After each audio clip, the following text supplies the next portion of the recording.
Hey everybody, NBC5's Brigham Harris here. Let's talk a little bit about what's going on out the door. You may have noticed still some haze in the air, not quite as bad as we saw maybe a few days ago, and this is what the air quality map is looking like. Looks like we don't see anything lower than the yellow moderate level. That's mainly east of the Cascades, thanks in part by the bootleg fire, the Jack fire, but also the Dixie fire burning in Northern California. That's making a big difference here when it comes to air quality. Other than that, though, looks like everything is in the green, the good category, just west of those Cascades. So we will keep an eye on that if that does continue to change. As for the pinpoint forecast, we will see some change in the upper air pattern. We will be seeing a little bit of rainfall there with chances for some thunderstorms.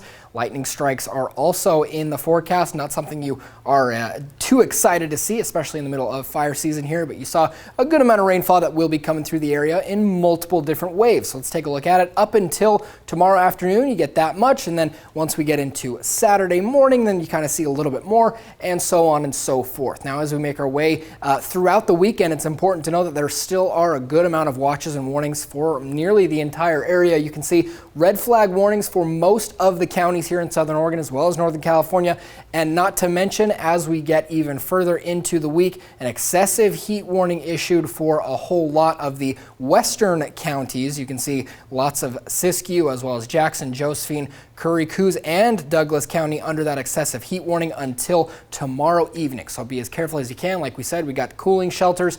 Check in with NBC5 News to learn a little bit more about where you can go to stay cool. Also some tips to how you can stay cool out there in those blistering hot temperatures. You know where it's not hot though is the coast. As per usual, tonight right around 55 degrees, and tomorrow not much warmer than 70. That's up in North Bend. As you make your way further inland though, that's where we really start to see the heat, and that's really where we'll see it the most is in those valleys, I should say, the west valleys. 102 in Medford tomorrow, could even see warmer, closer to 104. And as for the rest of the area, good amounts of upper 90s, not much cooler than about 95, and that's in Mount Shasta.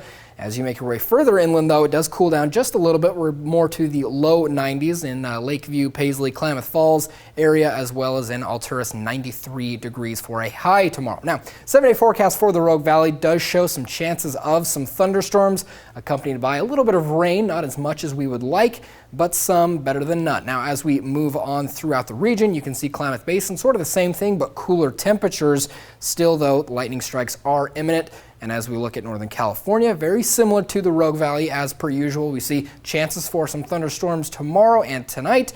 But as we make our way into the weekend, it does start to clear out, and we see nothing but sunshine for the remainder of the week. Now, as for the coast, again, nice temperatures at night, not much cooler than 53 degrees and not much warmer than about 70.